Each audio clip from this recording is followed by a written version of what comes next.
ಪ್ರೇಮಿಗಳ ದಿನಾಚರಣೆ ಬಂದೇ ಬಿಡ್ತು. ಯುವ ಜನತೆಯ ರಾಷ್ಟ್ರೀಯ ಹಬ್ಬ ಅಂತಲೇ ಕರೆಸಿಕೊಂಡು ಪ್ರೇಮಿಗಳ ದಿನಾಚರಣೆ ಅದ್ದೂರಿ ಆಚರಣೆಯಿಂದಲೇ ಎಲ್ಲರ ಚಿತ್ತ ತನ್ನತ್ತ ಸೆಳೆಯುತ್ತೆ. ಕೇವಲ ನಮ್ಮಲ್ಲಿ ಮಾತ್ರವಲ್ಲ, ಪ್ರೇಮಿಗಳ ದಿನಾಚರಣೆಯನ್ನ ವಿಶ್ವದೆಲ್ಲೆಡೆ ಆಚರಿಸಲಾಗುತ್ತೆ. ಹಾಗಾದ್ರೆ ಈ ಹಬ್ಬದ ಅಥವಾ ಆಚರಣೆಯ ಹಿನ್ನೆಲೆ ಏನು? ಇಲ್ಲಿದೆ ವಿವರವಾದ ವಿಡಿಯೋ.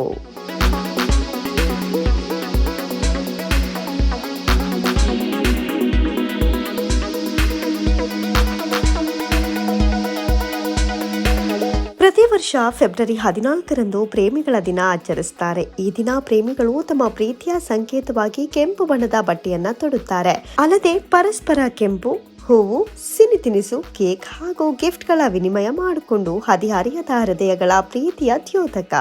ಈ ಪ್ರೇಮಿಗಳ ದಿನಾಚರಣೆ ರೋಮ್ನೊಂದಿಗೆ ತನ್ನ ಇತಿಹಾಸವನ್ನ ಜೋಡಿಸಿಕೊಂಡಿದೆ. ರೋಮ್ ಸಾಮ್ರಾಜ್ಯವನ್ನ 2ನೇ ಕ್ಲಾಡಿಯಸ್ ಎನ್ನುವಂಥ ರಾಜ ಆಳುತ್ತಿದ್ದ. ಸರ್ವಾಧಿಕಾರಿ ಧೋರಣೆ ಹೊಂದಿದ್ದ ಅವನು ತನ್ನ ಸೈನಿಕರಿಗೆ ಯುದ್ಧ ಮುಗಿಯುವವರೆಗೂ ಮದುವೆಯಾಗಲು ಬಿಡುತ್ತಿರಲಿಲ್ಲ. ಯುದ್ಧದ ಸಂದರ್ಭದಲ್ಲಿ ಯುವಕರು ಮದುವೆಯಾಗಬಾರದು ಅಂತ ಕಟ್ಟಪ್ಪಣೆಯನ್ನು ಹೊರಡಿಸಿದ್ದ. ಅದೇ ಕಾಲದಲ್ಲಿ ರೋಮ್ನಲ್ಲಿದ್ದ ವ್ಯಾಲೆಂಟೈನ್ ಎನ್ನುವಂಥ ಸಂತ ಅವರು ರಾಜನ ಈ ಧೋರಣೆಗೆ ವಿರುದ್ಧವಾಗಿದ್ರು. ಅಲ್ಲದೆ ಅವರು ಮದುವೆಯಾಗಲು ಇಚ್ಛಿಸುವ ಹಾಗೂ ಪ್ರೀತಿಯಲ್ಲಿ ಬಿದ್ದಿರುವ ಸೈನಿಕರಿಗೆ ಗುಟ್ಟಾಗಿ ಮದುವೆ ಮಾಡಿಸುತ್ತಿದ್ರು. ಈ ವಿಚಾರ ರಾಜನಿಗೆ ತಿಳಿದು ವ್ಯಾಲೆಂಟೈನ್ ಅವರನ್ನ ಫೆಬ್ರವರಿ 14ರಂದು ಸೆರೆಮನೆಗೆ ತಳ್ಳುತ್ತಾನೆ. ಅವರು ಸೆರೆಮನೆಯಲ್ಲಿಯೇ ಮರಣ ಹೊಂದುತ್ತಾರೆ. ಇದರಿಂದ ನೊಂದ ರೋಮ್ ಫಾದರ್ಗಳು ಈ ದಿನವನ್ನ ಪ್ರೇಮಿಗಳ ದಿನವನ್ನಾಗಿ ಆಚರಿಸಲು ನಿರ್ಧರಿಸಿದ್ರು. ಅಲ್ಲದೆ ಪ್ರೇಮ ನಿವೇದನೆಗೆ ಇದು ಸೂಕ್ತ ಕಾಲ ಎಂಬ ನಂಬಿಕೆ ಮೂಡಿಸಿದ್ರು. ಹೀಗಾಗಿ ಪ್ರೇಮಿಗಳು ಹಾಗೂ ಸೈನಿಕರ ಪಾಲಿಗೆ ಪ್ರೇಮ ಗುರುವಾಗಿದ್ದ ವ್ಯಾಲೆಂಟೈನ್ ಅವರ ಮರಣ ದಿನವನ್ನ ವ್ಯಾಲೆಂಟೈನ್ಸ್ ದಿನ ಅಂತ ವಿಶ್ವದಾದ್ಯಂತ ಪ್ರೇಮಿಗಳು ಆಚರಿಸುತ್ತಾರೆ. ಕೇವಲ ಇದು ಮಾತ್ರವಲ್ಲ, ವ್ಯಾಲೆಂಟೈನ್ಸ್ ಡೇ ಅನ್ನ ಕ್ಯೂಪಿಡ್ ಎನ್ನುವಂಥ ದೇವತೆಯ ಸ್ಮರಣೆಗಾಗಿಯೂ ಆಚರಿಸಲಾಗುತ್ತೆ. ರೋಮನ್ ಪುರಾಣದ ಪ್ರಕಾರ ಕ್ಯೂಪಿಡ್ ಶುಕ್ರನ ಮಗ, ಪ್ರೀತಿ ಮತ್ತು ಸೌಂದರ್ಯದ ದೇವತೆ. ಕ್ಯೂಪಿಡ್ನ ಬಿಲ್ಲು ಮತ್ತು ಬಾಣ ಹೃದಯಕ್ಕೆ ಚುಚ್ಚಿ ಪ್ರೀತಿಯ ಕಾಗುಣಿತವನ್ನ ಬಿತ್ತರಿಸುತ್ತದೆ ಎನ್ನುವಂಥ ನಂಬಿಕೆ ಇದೆ. ಅಲ್ಲದೆ ಅವನ ಆರಾಧನೆಯಿಂದ ಪ್ರೀತಿಸಿದವರನ್ನ ಸುಲಭವಾಗಿ ಪಡೆಯಲು ಸಾಧ್ಯ ಎಂಬ ನಂಬಿಕೆಯೂ ಇದೆ. ಅದೇನೇ ಇರಲಿ, ಪ್ರೀತಿ ಎಂಬುದನ್ನು ಆಚರಿಸಲು ಸಂಭ್ರಮಿಸಲು ಒಂದು ದಿನದ ಹಂಗಿಲ್ಲ. ಪ್ರೀತಿ ಎನ್ನುವುದು ಜೀವಜಲವಿದ್ದಂತೆ. ಲೋಕದಲ್ಲಿರೋ ಪ್ರತಿಯೊಂದು ಜೀವಿಯ ಅಸ್ತಿತ್ವಕ್ಕೂ ಪ್ರೇಮದ ಬುನಾದಿ ಇದೆ. ಹೀಗಾಗಿ ಪ್ರೀತಿ, ಪ್ರೇಮ ಹಾಗೂ ಪ್ರೇಮಿಗಳ ದಿನಾಚರಣೆಯ ಹೆಸರಿನಲ್ಲಿ ಸಂಸ್ಕೃತಿ, ಆಚಾರ ವಿಚಾರವನ್ನ ಮರೆತು ವರ್ತಿಸುವುದು ಸರಿಯಲ್ಲ.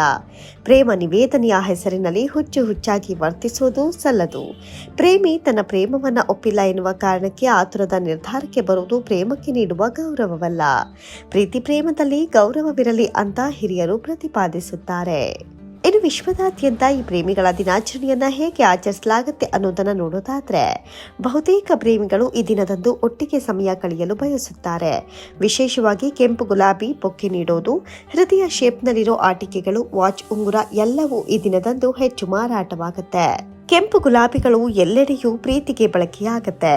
ಬಹುಶಃ ಇದು ರೋಮನ್ನರ್ ಪ್ರೀತಿಯ ದೇವತೆಯಾದ ಶುಕ್ರನಿಗೆ ಅತ್ಯಂತ ಪ್ರೀತಿ ಪಾತ್ರ ಹೂವಾಗಿರೋದ್ರಿಂದ ಈ ಸ್ಥಾನಮಾನ ದೊರೆತಿರಬಹುದು. ಈಗ ನಿಮ್ಮ ಪ್ರೀತಿಯ ಅಗಾಧತೆಯನ್ನ ವ್ಯಕ್ತಪಡಿಸಲು ಎಂಥ ಊಹುಗಳು ಬೇಕು ಎಂಬುದನ್ನ ನೀವೇ ಆಲೋಚಿಸಬೇಕು.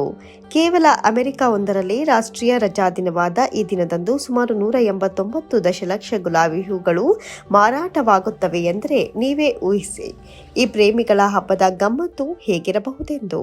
ಇನ್ನು 2011ರಷ್ಟು ಹಿಂದಕ್ಕೆ ಹೋದಾಗ ನಮಗೆ ಒಂದು ಕುತೂಹಲಕಾರಿ ಸಂಗತಿ ಬೆಳಕಿಗೆ ಬರುತ್ತೆ. ಪ್ರೇಮಿಗಳ ದಿನಾಚರಣೆಯನ್ನ ಇನ್ನಷ್ಟು ಸುಂದರವಾಗಿ ಆಚರಿಸಲು ಥೈಲ್ಯಾಂಡ್ನಲ್ಲಿ ವಿಶೇಷ ಸ್ಪರ್ಧೆ ನಡೆಯುತ್ತೆ. ಫೆಬ್ರವರಿ 14ರಂದು ಈ ಸ್ಪರ್ಧೆ ನಡೆಯುತ್ತೆ. ಅದುವೇ ಚುಂಬನ ಸ್ಪರ್ಧೆ. ಈ ಸ್ಪರ್ಧೆಯಲ್ಲಿ ಸ್ಪರ್ಧಿಗಳು ಕುಳಿತುಕೊಳ್ಳುವಂತಿಲ್ಲ, ಮಲಗುವಂತಿಲ್ಲ, ಒಬ್ಬರಿಂದೊಬ್ಬರು ಬೇರೆಯಾಗುವಂತಿಲ್ಲ, ಪರಸ್ಪರ ಚುಂಬಿಸಿಕೊಂಡೇ ಇರಬೇಕು. ಒಂದೊಮ್ಮೆ ಸ್ಪರ್ಧೆಯಲ್ಲಿದ್ದಾಗ ಯಾರಾದರೂ ತಪ್ಪು ಮಾಡಿದ್ರೆ ಅಥವಾ ಸ್ಪರ್ಧೆಯ ನಿಯಮವನ್ನು ಉಲ್ಲಂಘಿಸಿದ್ರೆ ಅವರನ್ನ ಸ್ಪರ್ಧೆಯಿಂದ ಹೊರಗೆ ಕಳಿಸಲಾಗುತ್ತೆ. ಯಾವುದಾದ್ರೂ ಸ್ಪರ್ಧೆ ನಿಶ್ಯಕ್ತಗೊಂಡರೆ ಅರ್ಧ ಗಂಟೆ ಅವಧಿಯನ್ನ ಅವರಿಗೆ ಚೇತರಿಸಿಕೊಳ್ಳಲು ಅವಕಾಶ ನೀಡಲಾಗುತ್ತೆ. ಈ ಸ್ಪರ್ಧೆಯಲ್ಲಿ ವಿಜೇತರಾದ ಜೋಡಿಯ ದಾಖಲೆ 46 ಗಂಟೆ 24 ನಿಮಿಷದ ದೀರ್ಘ ಚುಂಬನವಾಗಿರುತ್ತೆ. ಈ ದಾಖಲೆ ಬರೆದ ಜೋಡಿಗೆ $3,200 ಮೊತ್ತದ ವಜ್ರದ ಉಂಗುರವನ್ನು ನೀಡಲಾಗುತ್ತೆ. ಇದು ಥೈಲ್ಯಾಂಡ್ ಕಥೆಯಾದರೆ ಇಂಗ್ಲೆಂಡಿನಲ್ಲಿ ಈ ದಿನವನ್ನು ಸಾರ್ವತ್ರಿಕ ರಜಾ ದಿನವಾಗಿ ಆಚರಿಸಲಾಗುತ್ತೆ. ಇಂಗ್ಲೆಂಡಿನ ರಾಜ 7ನೇ ಹೆನ್ರಿಯು ಫೆಬ್ರವರಿ 14ರನ್ನ ಸೇಂಟ್ ವ್ಯಾಲೆಂಟೈನ್ಸ್ ಡೇ ಅಂತ ಘೋಷಿಸಿ ಅಧಿಕೃತವಾಗಿ ರಜಾ ದಿನವನ್ನಾಗಿ ಘೋಷಣೆ ಮಾಡಿದ್ದಾರೆ. ಅಲ್ಲಿಯವರೆಗೂ ಈ ದಿನವನ್ನು ರಜಾ ದಿನವನ್ನಾಗಿ ಘೋಷಿಸಿರಲಿಲ್ಲ. ಆದರೆ ಇಂದು ವಿಶ್ವದ ಬಹುತೇಕ ರಾಷ್ಟ್ರಗಳಲ್ಲಿ ಈ ದಿನವನ್ನು ಸಾರ್ವಜನಿಕ ರಜಾ ದಿನವನ್ನಾಗಿ ಘೋಷಿಸಲಾಗಿದೆ. ಏನೇ ಇರಲಿ, ಚಾಕ್ಲೇಟ್ ತಿಂದು ಗುಲಾಬಿ ಹಂಚಿ ಹೃದಯದ ಮಾತು ಹೇಳಲು ರಜೆಯನ್ನೇ ಕೊಟ್ಟ ರಾಜ ಹೆನ್ರಿಗೆ ನೀವು ಧನ್ಯವಾದ ಹೇಳಲೇಬೇಕು. ಈಗಾಗಲೇ ಪ್ರಪಂಚದಾದ್ಯಂತ ಫೆಬ್ರವರಿ 14ರಂದು ಪ್ರೇಮಿಗಳ ದಿನಾಚರಣೆ ಆಚರಿಸಲು ಯುವ ಜನತೆ ಸಜ್ಜಾಗಿದ್ದು, hotel, pub, restaurant, park, party hall ಸೇರಿದಂತೆ ಪ್ರವಾಸಿ ತಾಣಗಳಲ್ಲೂ ಯುವ ಪ್ರೇಮಿಗಳಿಗೆ ಪಿಸುಮಾತು ಹಂಚಿಕೊಳ್ಳಲು party, gift offer, special date ಹೀಗೆ ನಾನಾ ರೀತಿಯ ಅವಕಾಶವನ್ನು ಕಲ್ಪಿಸಿಕೊಡಲಾಗಿದೆ. ಲೈಕ್ ಮಾಡಿ, ಶೇರ್ ಮಾಡಿ, ಸಬ್ಸ್ಕ್ರೈಬ್ ಮಾಡಿ. ನೋಡ್ತಾ ಇರಿ ರಿಯಲ್ ಬೆಂಗಳೂರು.